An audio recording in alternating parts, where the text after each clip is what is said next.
¿Cómo les va? 1 de marzo se inician las sesiones ordinarias en el Congreso de la Nación y en otros congresos. Eh, Tal como lo predije ayer, el presidente de la Nación concurrió junto a la vicepresidenta y la presidenta de la Cámara de Diputados a dar su último discurso que se llamaba tradicionalmente discurso informe a la nación. Esto viene de una costumbre americana. Jackson planteaba de que el presidente de los Estados Unidos tenía la obligación de cada vez que se hiciera la primera apertura de la Asamblea Legislativa, él tenía que explicarle a la Asamblea Legislativa, a los representantes del pueblo, qué pretendía hacer con su gobierno en general. Y luego, en cada apertura de sesiones, tenía que informar qué había hecho en la durante el año anterior. Por eso, en Estados Unidos se llama informe de gestión. Y cuando llegás al final y no fuiste reelecto, haces llamar informe final de la gestión. Esto, de ahí viene la costumbre argentina de hacer el ridículo. Hoy el presidente hizo el ridículo. Y tal como lamentablemente presagié, él quería quedar bien con la señora que tenía sentada al lado, que lo ignoró durante toda la jornada, que lo saludó de manera bastante fría. No hablo de la señora Moró, hablo de la señora Kirchner. Fernández, viuda de Kirchner. El muchacho de Cava, porque no deja de ser el presidente, un pibe de la ciudad autónoma de Buenos Aires, se dedicó a insultar a la ciudad. Eso obligó a varios legisladores para la Cámara o para por su propio sentimiento personal levantarse e irse, cosa que le permite después una lluvia de Twitter, que los reporteen, porque salen primero en el salón de pasos perdidos y ahí van rápido los periodistas a preguntarle alguna cosa trascendental. Ahí estuvo Lustó, eh, Emiliano Jacobiti, que yo realmente sigo pensando que sea el legislador nacional es un milagro. Pero bueno, este es el país de las maravillas, sin Alicia. Bueno, está Alicia Kirchner, pero no de esa Alicia me refiero. Luego se levantó Fernando Iglesias, pensando en el programa de la noche y varios más. Porque en vez de hacer un informe de gestión, el informe de gestión fue una catarata de barbaridades. 22 millones de argentinos tomaron vacaciones. ¿En dónde? En Narnia. Yo creo que Alberto Fernández no está del todo bien, o es un cultor de las vidas de los campos mórficos y de las cuerdas en el sistema cuántico. Porque él habla de un universo inexistente en el presente. Puede estar siendo un universo paralelo. A lo mejor en el universo paralelo de Alberto él es un estadista. Pero a nosotros nos toca sobrevivir en este universo, el de todos los días. Muy bien. Los legisladores nacionales por la Ciudad Autónoma de Buenos Aires que se sintieron ofendidos por los agravios absolutamente gratuitos que recibió la Ciudad Autónoma, no lograron que Horacio se levantara. Dice Infobae, hizo un gesto. Yo pensé que se tenía que levantar e irse, pero después pensé, no, él es un enemigo de la grieta. Y hoy el peronismo, in totum, estando la CGT en los palcos, sin movilizar, pero estaba la CGT en los palcos, estaban los representantes de los gobernadores del interior, estaban los senadores, los diputados, es decir, el peronismo in totum, que aunque pierda la elección será la segunda minoría, dieron una demostración clara, salvo para Carpena e Infobae, una demostración clara que en la Argentina hay una grieta que es insalvable. Si esta gente o gente parecida a esta sigue gobernando. La Corte hizo más o menos lo que yo suponía, van a ir, fueron dos de cuatro, es decir, mandó 50% de representación. Hicieron piedra, papel o tijera en el cuarto piso del Palacio de Justicia y le tocó a Carlos Rosenkrantz y al presidente Rosati ir a, a este linchamiento público, porque fue un linchamiento público producido desde la presidencia de la Nación, que encima los miraba como patoteándolo. Los tipos miraron al frente, ignoraron lo que estaban diciendo de ellos, terminó el acto, se levantaron y se fueron. Entraron junto con las autoridades, con los que dicen, los que mandan, teóricamente, el presidente, la vicepresidenta, qué sé yo, y se fueron antes que ellos, es decir, se fueron. Es decir, el presidente de la nación, aparte de mentir desordenadamente, de generar un conflicto con la ciudad autónoma de Buenos Aires, con un jefe de gobierno no se le movió un músculo, y que después fue a la legislatura. Pero esto es un punto que voy a tratar después. A su propia legislatura, pues él también tenía la obligación de hacer el informe de gestión de la última gestión que él hace en la ciudad y de pasar revista. Muy bien.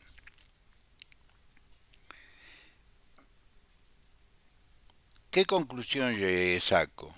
Coincido con las declaraciones de Luis Nagroth. Lo mejor de esta asamblea, de esta apertura de sesiones, es que es la última de esta gente. Me parece que eso resume todo. Fue bastante ridículo. Porque el tipo trataba, Alberto, trataba de congraciarse con la señora.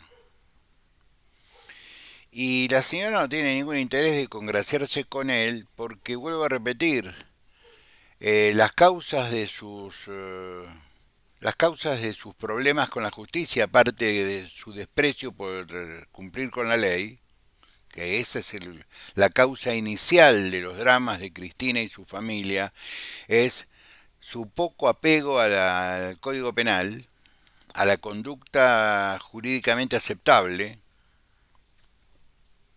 Este es el origen, no la persecución, que se llame Fernández, que haya nacido en Tolosa, que no haya tenido suerte con ningún rugby, no pasa por ahí la mala suerte de Cristina.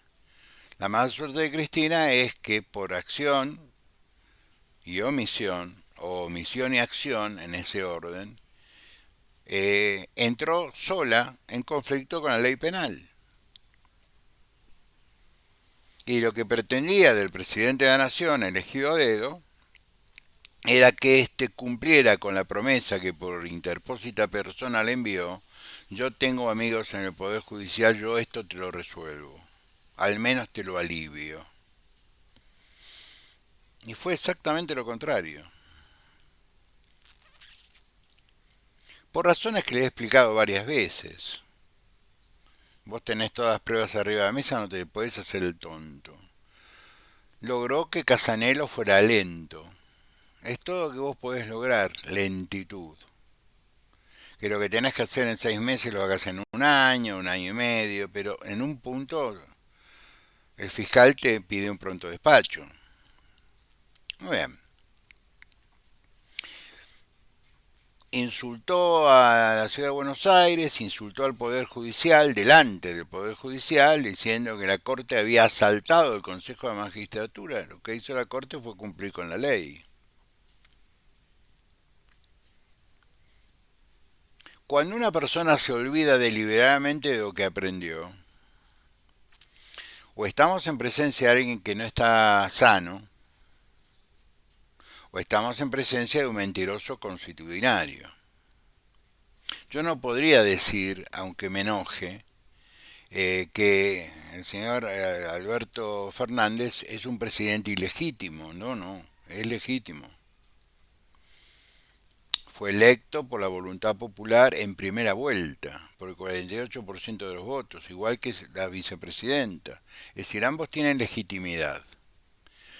Interpretando a Max Weber, que hablaba de la doble legitimidad, la de origen, cómo llegás al poder, y luego la de ejercicio, cómo lo ejerces, ellos hace rato que dejaron de ser desde el punto de vista de ejercicio del poder bastante ilegítimos, según la teoría de Max Weber. Esto no es una ley, es una teoría política. Luego Horacito fue a la legislatura de la ciudad donde no hay nada como los celulares. Amo vivir en la época digital y amo estar retirado en la época digital.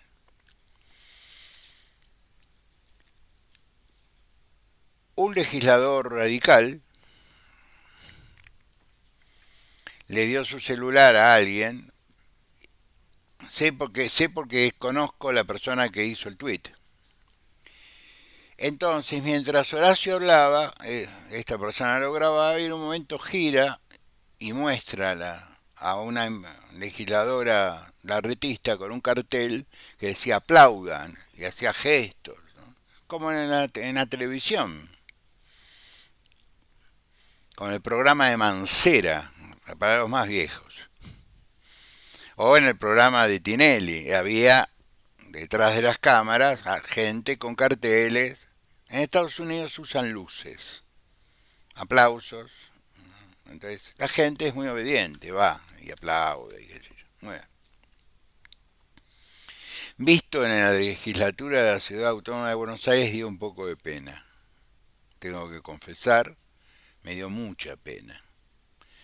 Que no genere en su propia ciudad ni siquiera la adhesión de sus legisladores. Porque si tenés que pedir los aplausos, es la última vez que Horacio Rodríguez Larreta se dirige a la Asamblea Legislativa de la Ciudad de Buenos Aires, agrego yo. Es la última vez que Horacio Rodríguez Larreta se dirige a legislatura alguna. Podría haberlo aprovechado, están aplaudiendo. Eh, Podrían haber aprovechado para hacer un discurso que según su jefe de prensa, que es el señor Canepa, fue anti-K, hasta ahí, y pro antigrieta, que enfrentó a los antigrieta, y que todo el discurso de Alberto Fernández, según Inforacio, benefició a Patricia y a Horacio. Si un discurso del presidente beneficia a dos dirigentes políticos, es una interpretación muy pobre. Al contrario, si yo no vivo en Argentina y me invitan a la Asamblea Legislativa del último discurso del presidente de la Nación y observo lo que observé, es decir, gente que aplaudía cada vez que se hablaba mal de la Corte o que cada vez que se hablaba mal de la ciudad autónoma, estoy en presencia de gente que está en conflicto con su propia constitución.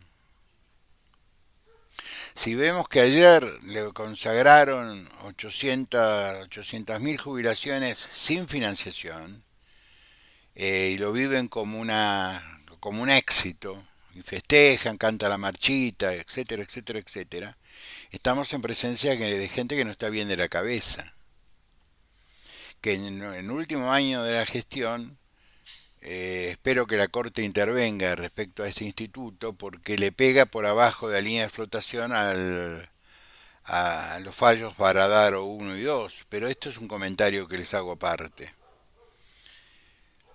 Lo concreto es que la actitud del oficialismo es una actitud agresiva, patoteril, violenta. No porque yo lo diga, sino porque ellos lo muestran.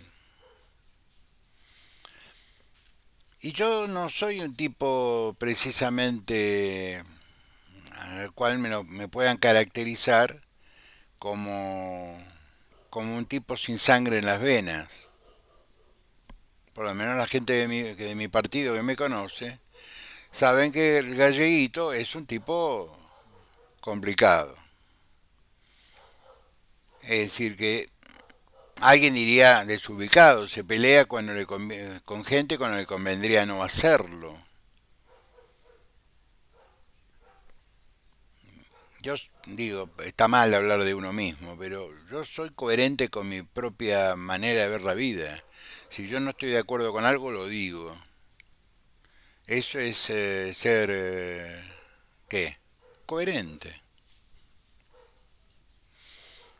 Si esta coherencia se lleva a amigos de toda una vida o la propia familia, lo lamento.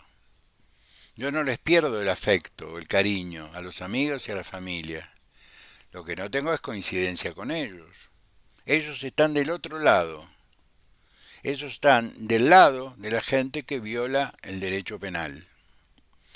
Están del lado de la gente que viola la Constitución Nacional. Lamento, yo juré por ella y yo me tomo en serio los juramentos. A mi papá me enseñó a tomar en serio los juramentos. Si vas a jurar, asegúrate de cumplir lo que estás jurando.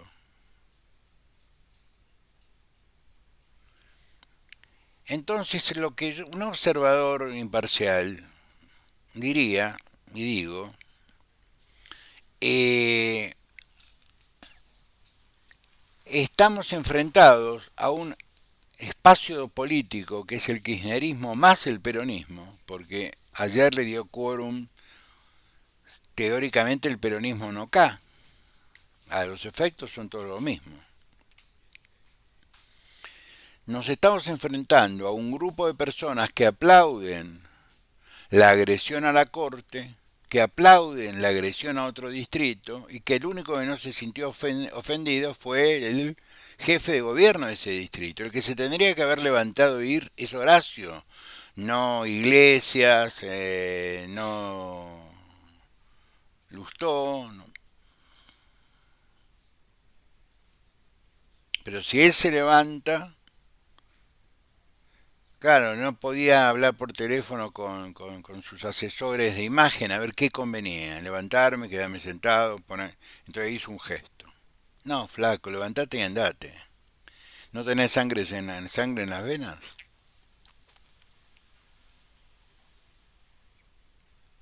Pero esto sí es una opinión personal.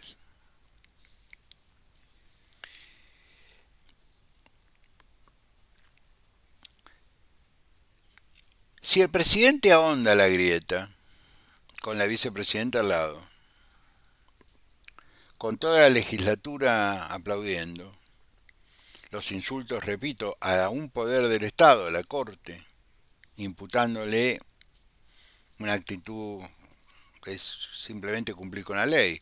Muchachos, ustedes no consiguieron armonizar una ley de la magistratura y pasó el plazo de la sentencia, se cae esa ley y volvemos a la ley anterior. La ley anterior, que fue votada por mucha gente que está ahí, con dos manos porque le convenía al kirchnerismo, decía que el presidente del Consejo de Magistratura era el presidente del juez del Superior Tribunal de Justicia. Esta gente se queja de las decisiones que tomaron hace unos días o hace unos años, porque hoy no les conviene, porque hay que estar bailando al ritmo del proceso penal que sufre Cristina Fernández de Kirchner. Así es muy difícil proyectar. Y lo que yo veo con alguna preocupación, no mucha, solo alguna, que mucha gente de la oposición se mimetiza con esto. Hay una encuesta que dice que la gente está harta de la grieta. Primero habría que preguntar a la gente qué es qué ellos entienden por grieta. Yo me animo no a interpretarlos, a comentar lo que uno lee en las redes sociales. en Instagram, en Facebook, en Facebook no tanto, porque uno en Facebook elige la gente que lo sigue. Las redes sociales tienen esa ventaja. Pero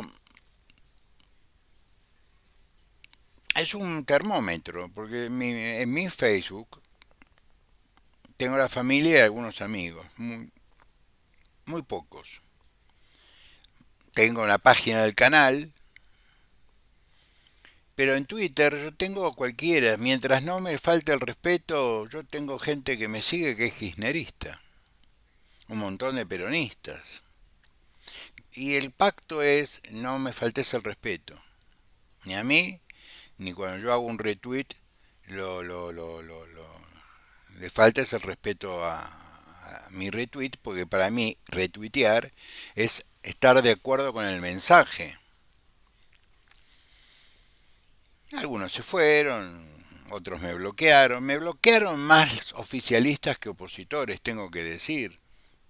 Es decir, personajes con nombres ficticios, gente que tuvo 10 minutos de fama y se creyó, no sé, Pulitzer, gente del periodismo, digo, ¿no? Eh, gente que tenía la ilusión, cuando fue un canal de televisión, de que lo mostraran y lo único que consiguió del conductor fue, vos vivís en tal lugar, bueno, mandar un abrazo al gallego.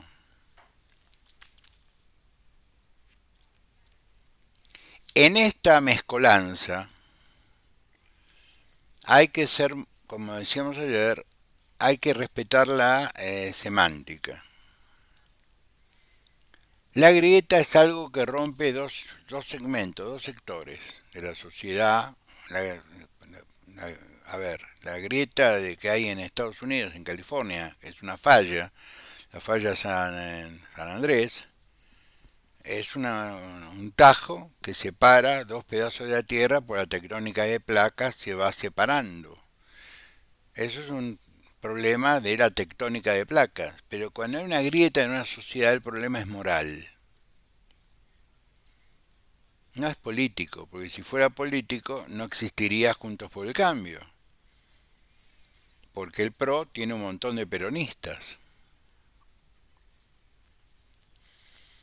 Esto es claro, ¿no? Yo no tengo mi grieta no es con el peronismo, con la persona que se reconoce peronista. Bueno, yo no quiero saber nada con María Eugenia Vidal, no quiero saber nada con Santilli, no quiero saber nada con Ritondo, no quiero saber nada con Larreta, es decir, no es por ahí.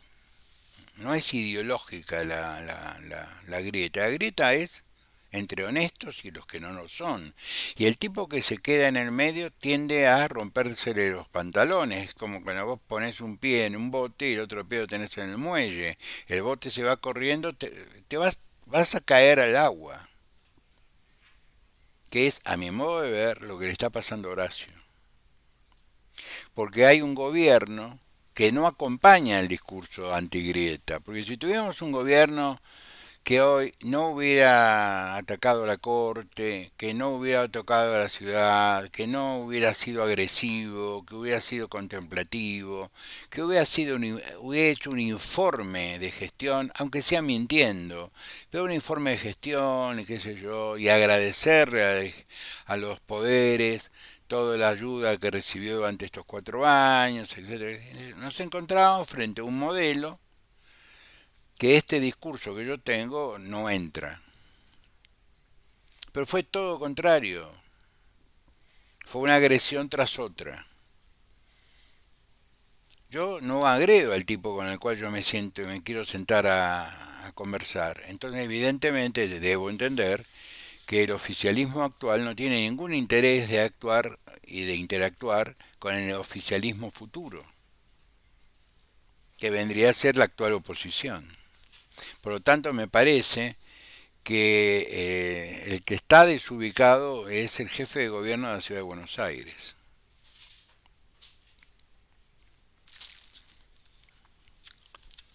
Repito, no tengo nada personal contra él, ni contra Patricia, ni contra nadie. Yo ya no tengo problemas personales, casi nunca los tuve. Lo tuve con los milicos, no con todos, sino con algunos. Lo tuve con algún sector del peronismo,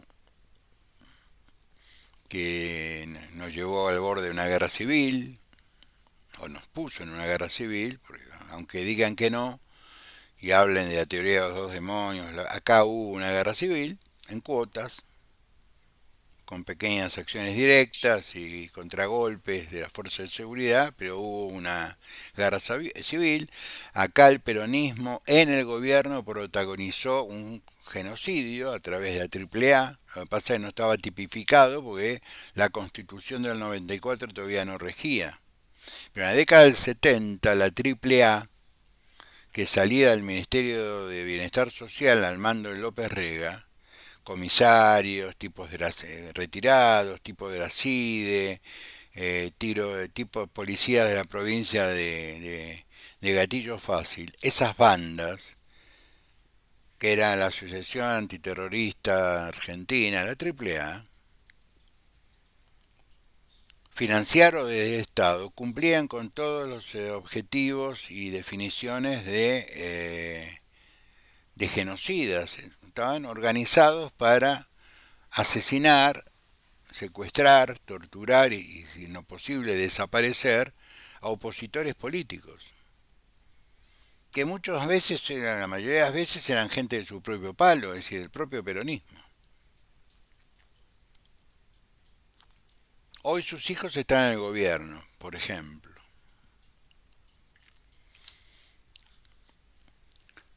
Vamos a la política un minuto. Lenta, pero y sistemáticamente todos los funcionarios de la provincia de Buenos Aires que estaban en el gobierno de Alberto Fernández volvieron a sus ciudades, a sus distritos en la provincia de Buenos Aires a tratar de salvar la ropa. Acá hay dos versiones. Está la versión de que Kicillof tendría los votos, tendría una posibilidad de ser reelecto. Yo, por lo que hablo con gente del peronismo, del primer y segundo cinturón de la provincia de Buenos Aires, a Kicillof quererlo no lo quieren. Puede ser una cuestión de espanto, es el único que queda, es el único que se anima a ser reelecto. Entonces, como dice alguien muy querido, podríamos vivir la experiencia de tener un gobierno nacional con un gobierno en la provincia de Buenos Aires de signo distinto. Yo esto lo veo difícil, pues nos obligaría a ganar por una amplia diferencia para compensar Capital Federal, para compensar el Gran Buenos Aires, primera y tercera. Deberíamos ganar por una diferencia importante en el interior o perder la provincia de Buenos Aires por 2 o 3 puntos. Hay que decir las cosas como son. Por lo tanto, en el momento de elegir candidato a presidente también que tenemos que hacer este comentario. Sale una nota en Infobae perdón, en página 12, que es lo mismo, en página 12 donde dice el tipo que peor mide es Mauricio Macri. Yo no creo que sea así. Si tiene solamente el 30% de aceptación de votos, mide bien. Es decir, tiene 30% de imagen positiva en la provincia de Buenos Aires. Es el 12% nacional, les cuento. Mide bien. ¿Por qué?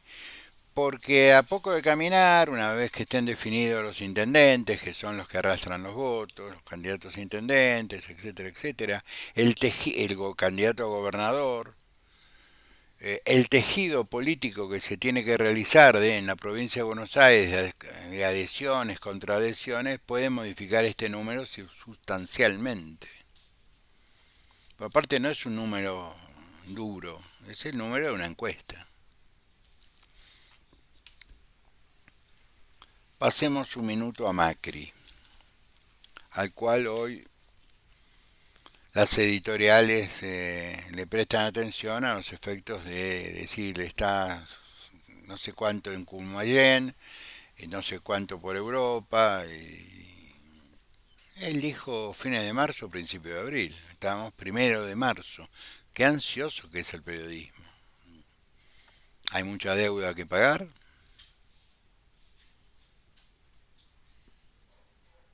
Digo, a mal puerto va por leña, ¿no? Macri estuvo en la Escuela de Negocios de Bolonia, donde habló de liderazgo. Es la escuela de negocios más importante de Europa. Es en sus aulas vas a encontrar belgas, holandeses, alemanes, españoles, franceses, porque es vuelvo a repetir, la escuela de negocios más importante de Europa, en una de las universidades más tradicionales del mundo. Ahí se encontró con un abogado, que a lo mejor ustedes alguna vez los mayores lo escucharon hablar de él, Romano Prodi. Romano Prodi fue primer ministro de Italia en la época complicada del fin de las Brigadas Rojas. Actualmente fue aparte del primer ministro de Italia, fue el que de alguna manera encarnó la conducción de la Unión Europea durante muchos años y actualmente es presidente de una comisión entre la ONU y los países de la Unión Africana, que vendría a ser el Mercosur africano o las naciones europeas, la Unión Europea africana, en un trabajo de desarrollo educativo, de desarrollo cultural, desarrollo económico y básicamente tratando de lograr la paz. Para lograr la paz en África tengo que advertirles que va a haber que redefinir fronteras. Va a haber que sentarse con los africanos, esta vez no con los europeos, a volver a definir fronteras. Porque si vos querés evitar guerras civiles en África, no juntes a tribus que se vienen peleando hace 2000 años, como los Utsi y los Tutsi en Uganda. Si vos realmente querés lograr la paz, vas a tener que sentarte con mucho pragmatismo a volver a dividir el mapa, esta vez con los africanos sentados en la mesa. Muy bien. Se encontró Macri con Romano Prodi, personaje interesantísimo y sobre todo un personaje que es escuchado en todos los países de Europa. Luego fue a Maranello. Maranello es el templo más importante que hay en Italia después de San Pedro. Quizás yo diría que es algo más que San Pedro. Maranello es la sede de Ferrari. Bien, Ferrari es hoy propiedad de la familia Agnelli. Macri ya ha tenido negocios con la familia Agnelli cuando la fusión Peugeot-Fiat y la creación de Sebel, que entre paréntesis fue un negocio fantástico para las partes, comandado por Mauricio Macri, hace años de esto. Después de estar en Maranello, fue a Zurich, de Maranello a Zurich debe haber 2 horas y media de auto, no sé en qué se mueve.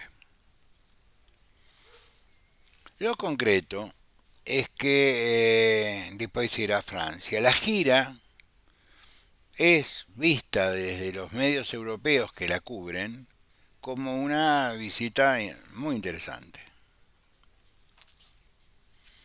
Es como que frente al vacío de un Estado hay una figura que compensa ese vacío. ¿Me comprenden? Y me parece que es importante esto, porque Macri viene a representar, por acción, la quinta esencia de los duros.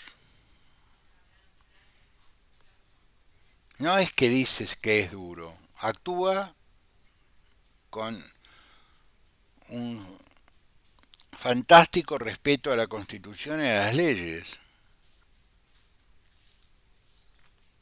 ¿En qué lado de la grieta lo ponemos? Mi pregunta no es una pregunta casual, es una pregunta para mis correligionarios, aunque administrativamente yo soy un independiente, porque no tengo un nexo administrativo con el partido, por primera vez desde que cumplí 18 años.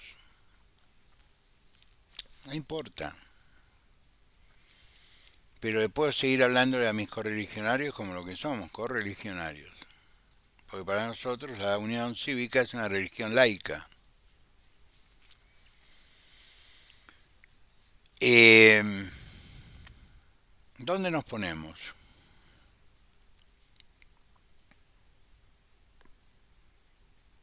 Le pregunto a mis correligionarios y correligionarias, ¿dónde nos podemos? Donde nos decía Hipólito Yrigoyen, nuestra plataforma es la Constitución. ¿Nos ponemos ahí? Del lado de los que defienden la letra y el espíritu de la Constitución Nacional. Por lo tanto, las leyes que rigen su ejercicio. Ahí nos ponemos. Yo estoy ahí desde siempre, como la gran mayoría del radicalismo. ¿Dónde nos ponemos? ¿Qué es más importante, una especulación local o la realidad nacional? Eso es una decisión que tiene que tomar cada uno. Yo soy del radicalismo de que no vale todo. Hay cosas que no tienen límites. Hay límites. Como en la vida misma hay límites. Cuando el radicalismo decía mi límite es Macri, yo decía, sin votarlo a Macri, que creo que nunca lo voy a votar, y esto decía en el año 2013, hace 10 años atrás, hay que reconocer que, como decía Moró, por ejemplo, no privatizó la educación, no privatizó la salud pública, mejoró la matrícula, mejoró la currícula, mejoró la ciudad. Yo por accidentes de la vida era convocado, estaba a cargo del área de convalidaciones y títulos de alumnos extranjeros, era convocado a la reunión del Consejo Federal, donde se reúnen los ministros de educación de todo el país con el ministro de Educación. Yo el único que hablaba de educación era Burrich. Primero había un señor, no me acuerdo su apellido, luego vino Esteban. Con el que yo podía hablar de educación era con Esteban. Entonces hacíamos pasillo cuando terminaba. Los demás venían a pedir plata, o programas, plata en definitiva. Después en el pasillo yo le decía, ministro, ¿en qué le puedo ser útil? Y él me transmitía que tenía dificultades con las residencias médicas porque había muchos extranjeros y bueno, yo me voy a ocupar. ¿Alguien me retó? Nadie. Una vez, en tono irónico, un ministro me dijo, qué generoso que sos con la capital federal. Le digo, no soy generoso, cumplo con los convenios. Saquen el convenio de reciprocidad, de reconocimiento de títulos con Bolivia, con Colombia, con Ecuador, y yo me dedicaré a otra cosa.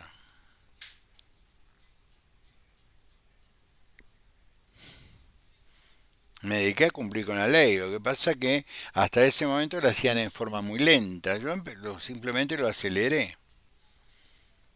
No dependía de mí el sí o el no. Si el título era correcto, la carga horaria era la correcta, el programa era el programa mínimo que se exige en una universidad estatal argentina, ese tipo es médico, por lo tanto tengo que reconocer el título, convalidarlo. Es decir, yo no era parte de un tribunal, yo era un burócrata, que veía si se cumplían los extremos del convenio y, y hacía un informe técnico. El que firmaba era el viceministro, es decir, el secretario de Políticas Universitarias. Pero desde aquellos años yo observé que había toda una cosa alrededor de Macri. Hasta que tuve contacto con el discurso de Ernesto Sanz y comprendí que el radicalismo solo no alcanza, que el radicalismo debe unirse a otras fuerzas políticas, por lo tanto transformar su esencia, o mejor dicho, sus procedimientos. Somos hoy, de alguna manera, para que se entienda, una línea interna de un partido más grande que se llama Juntos por el Cambio. Encima, los partidos integrantes de Juntos por el Cambio han expresado su voluntad de institucionalizarlo, el radicalismo entre ellos. Básicamente el radicalismo viene pidiendo institucionalizar el espacio, es decir, darle una conducción política estable, una mesa de conducción y de políticas estable, en fin. Y evitar esto de que cada uno es un cacique en una tribu. Por lo tanto, lo que voy a decir ahora para cerrar este video no es inoportuno, no es desubicado, no es un grito de rebeldía, no es nada de eso. Es recordar nuestras propias palabras. Si nosotros queremos institucionalizar un espacio donde somos parte, somos fundadores, que es la segunda experiencia iniciada en 2015, ya han pasado 8 años, 2 mandatos casi, tenemos que vernos como parte importante, el radicalismo, una parte importante, muy importante de un todo. Pero tenemos que entender el todo.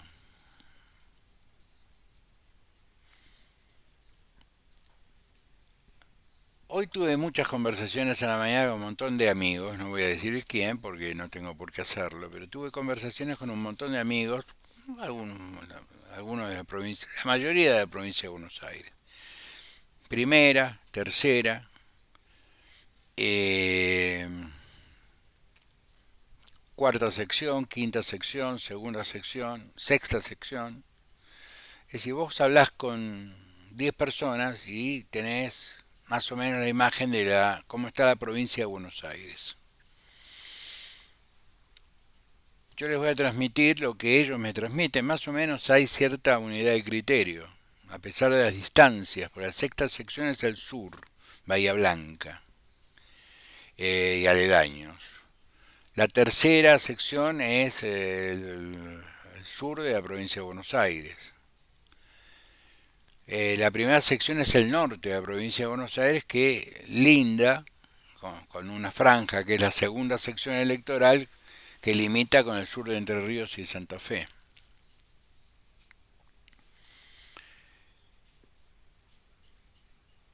Santilli se quedó en una intención.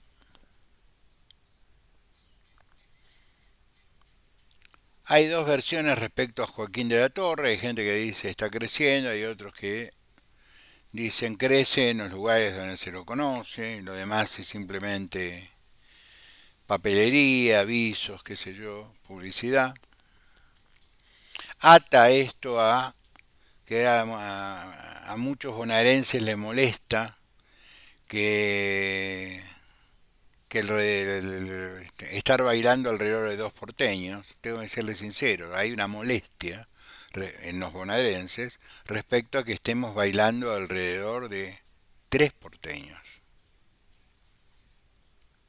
Larreta, Burrich y Vidal, de alguna manera. Eso es lo que en todas las secciones electorales con las cuales hablé, las opiniones de dirigentes importantes de esas secciones les molesta. Está bien Martín Tetaz, entre la gente joven, un muchacho que impulsa, que está bien en las encuestas, está bien. La provincia reivindica su independencia, como lo hace siempre. Eh, Somos el 38.8% del padrón electoral. La provincia tiene 135 caciques, por decirlo de alguna manera, que son los jefes territoriales. Hay algunos que son peronistas, otros que son radicales, algunos que son del PRO.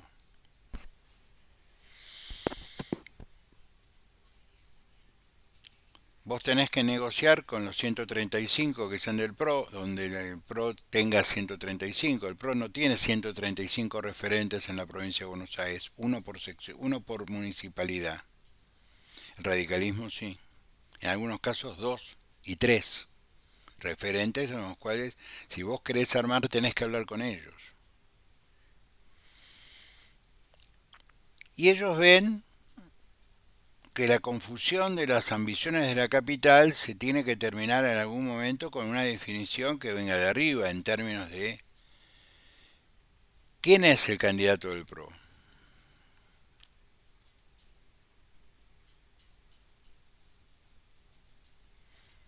Dicen, el radicalismo tiene un candidato, pero o dos. Puede ser que Manes diga, puedo dejar pasar esta oportunidad. Manes quedó chocho con la conversación que tuvo en Los Abrojos. Entonces la pregunta que yo me hago es, que la prensa, en vez de apurarse, de molestarse porque no se suma un gallo más al gallinero, sino que hay un personaje que fue presidente de la nación que espera eh, que dos de sus dirigentes tomen una decisión que cada vez es más determinante.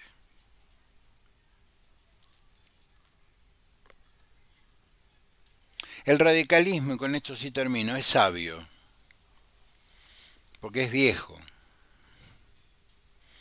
En el radicalismo vos sos candidato porque te proponen los amigos. Es decir, es raro que en el radicalismo alguien diga, por lo menos en el radicalismo tradicional, che, voy a ser yo el candidato y me importa un bledo todo. No, no, no, no. Alguien te tiene que decir, che, ¿por qué no sos vos? Aún en el día de hoy. Eh, Cuando a vos te proponen los amigos, vos merituás cuántos amigos tengo y en función de eso analizás, ¿puedo lanzarme o no puedo lanzarme? Lo que le falta a los dos candidatos del PRO, a Larreta y a Patricia, son amigos. Tienen seguidores, pero no tienen amigos. Es decir, representantes de las provincias importantes que digan yo te pongo los votos, yo te pongo la fiscalización, yo te pongo el timbreo, yo te pongo... No, no.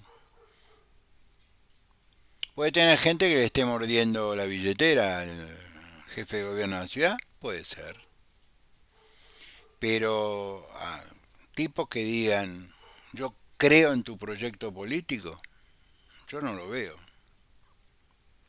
Y hoy me confirmaron que ninguno de los dos es acreedor de la confianza de los dirigentes. Esto no quiere decir que la sociedad les pase por encima, pero si vos tenés que pedir con un cartelito en la legislatura de tu ciudad, que gobernás hace 8 años, con un cartelito que diga aplausos, es que no tenés amigos ni tu propio gobierno. Y si Patricia tiene un grupo de personas intensas, y mire, yo a Patricia le tengo más respeto que a Larreta, porque no es un respeto interesado, porque si Patricia va bien, yo puedo tener alguna esperanza. No, no, yo a Patricia la conozco 2 años feos, duros, donde sus actuales amigos no sé dónde estaban. Yo sé dónde estaba yo y dónde estaba ella. ¿Ella evolucionó? Sí, sin duda. Yo simplemente seguí siendo un humanista que pensó que una urna era más letal que una bala 7,62. Estamos bien, a pesar de esto. Nos vemos mañana. Mañana es jueves. El viernes hacemos un vivo. Los quiero mucho, sean buenos, pórtense bien.